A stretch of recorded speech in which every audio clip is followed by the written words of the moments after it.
Gracias por estar con nosotros. Yo soy Mario de Cunto. Estamos aquí en tu comunidad y estoy con la candidata para alcalde Donna Deegan, que está con nosotros ahora para hablar un poquito de su nueva campaña para ser alcalde de Jacksonville. Y bueno, le vamos a hacer unas preguntas, a ver dónde se para y qué nos quiere informar como la comunidad hispana que tenemos. Donna, thank you for being here today. So wonderful to be here. Thank you, Mario. Donna, you know, our Hispanic community is honored to have you running. You're running as a Democrat, is that right? Mm-hmm. Okay, Donna Deegan está postulándose como demócrata acá en Jacksonville. Y bueno, nos quiere informar un poquito de por qué es importante que voten por ella. So we're just to ask our Hispanic community why it would be a good idea for the Hispanic community to back Donna Deegan.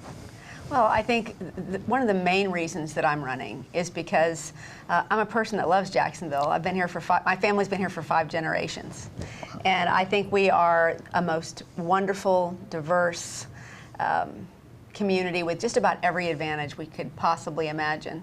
And I think we love our diversity. Mm-hmm. And yet for the last handful of years, I think we have created a system in our city that works for a handful of folks and not so much for the rest of us. So what I want to do is I want to open up our government. I want it to be a government that is more transparent. I want it to be one that is more inclusive of people's input. And I want it to be one that brings more small and minority businesses into the fold. Because right now we just don't we give that lip service, we don't do a very good job of bringing those folks in. So, le voy a explicar, para los que solo hablan español, sé que hay muchos de ustedes que hablan los dos idiomas, pero Donna, para resumir un poco, ha vivido acá por 5 generaciones, su familia ha estado muchos años y ama a la ciudad de Jacksonville.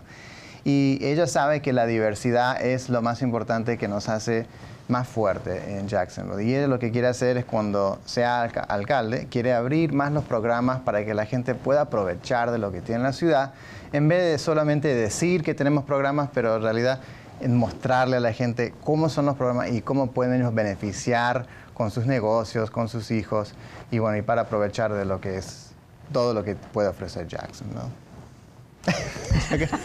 I'm sure he said exactly what I understood every word. Every word.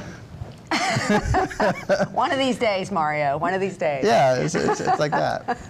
But no, the important thing is, you know, you've been here for so long. Your family, you've seen, like we were talking before the show, you know, you've seen the city grow, and you've seen your family has seen the potential that Jacksonville has, and maybe the potential that maybe it didn't capitalize on, and you kind of want to jump in and help grow some of those areas that we could improve. You know what's interesting is if you look back at Jacksonville right after the Great Fire, back at the turn of the last century, we were quite the engine for small business and innovation and arts and entertainment, and we were really the envy of much of the country, really, of the South. And this was like the Hollywood, it was, too, yes, with the movies and the filming. So much excitement around our area.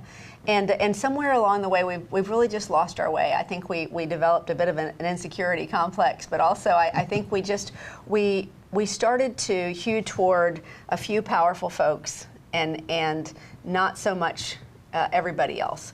And so I think what I would like to see is a Jacksonville that reaches its full potential by bringing more people in. So I have 3 pillars basically to my campaign, and I say 3 because I think they're all interconnected. Okay, it's called Change for Good, is what we call our campaign. Change for Good. La campaña Change for Good, que sería cambio para el bien, ¿no? Change para mejorar, ¿no? Yes. So change for the better and change that lasts is what I'm trying to accomplish here. So I think in addition to more transparency and more interaction from our community, what I would like to see is I'd like to see those neighborhoods that have been left behind for the last 15 or 20 years brought into really the present. If you have a neighborhood that's older than 15 or 20 years in this city, it's been largely neglected. We've had a lot of growth out, not a lot of focus on our infrastructure of our older neighborhoods. So I think if we provide people not only with lights and sidewalks and safety and fix our horrible sewer system that we have with the septic tanks. I think those sorts of things we need to focus on in order to make everything else on top of it work. Does that make sense? Yeah. I think we focus a lot on the shiny things, but a lot of the things underneath are crumbling. And I think it's harder for small business people, and really any business people, to do well if you have crumbling infrastructure around you. And that's not just streets and sidewalks. That is everything from healthcare to housing to how we deal with our criminal justice system. I just think there are so many things in this city that we need to get back to where we're looking at the whole instead of the few. Para nuestra comunidad hispana ahí, los que no me entendieron, vamos a darle un poquito de resumen ahí, que Donna quiere mejorar también no solamente las posibilidades para que la gente entre a los programas comunitarios, pero también mejorar las comunidades que han sido por ahí olvidados, ¿no? Las partes de Jacksonville que no son las partes más nuevas, las partes más lindas, para empezar a mejorar las veredas, los lugares para los niños, las casas, y tratar de apoyar a esas comunidades que han sido olvidadas, porque la verdad que toda la ciudad es parte de Jacksonville, y no solamente lo nuevo, el dinero nuevo que está entrando, pero también invertir en las partes que existen, que ya necesitan bastante apoyo acá. So basically, Mario, what we need to do is we need to remove the friction that is keeping people from being successful in this city. So we need to streamline some of our permitting processes. We need to change our code to make things easier for our small businesses. There are a number of ways that the city can be a better partner. If we have a department that helps folks to figure out how to get grants and specific, there's all sorts of money out there that we don't help small businesses get.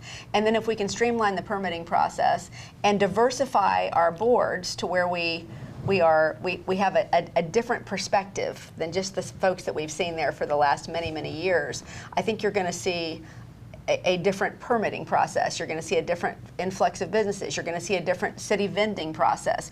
All those things that bring more people in and help more people be successful. That's what I think is something we need to focus on. Tenemos que invertir más en lo que es la gente, y con eso ella quiere tratar de poner menos problemas y menos barreras a los que uno quiere para sacar los permisos para poner sus negocios, para tratar de traer más gente que por ahí no estaba invirtiendo en negocios, y abrir una forma más fácil para que la gente pueda invertir y pueda crecer la ciudad. Y así incrementar para que todos puedan mejorar. So, getting a way where we can avoid these difficult kind of permitting processes and increase the play field for more people to join in. Yeah, the bottom line is there's really nothing ailing this city that political will can't fix. So it's all about priorities. What are our priorities?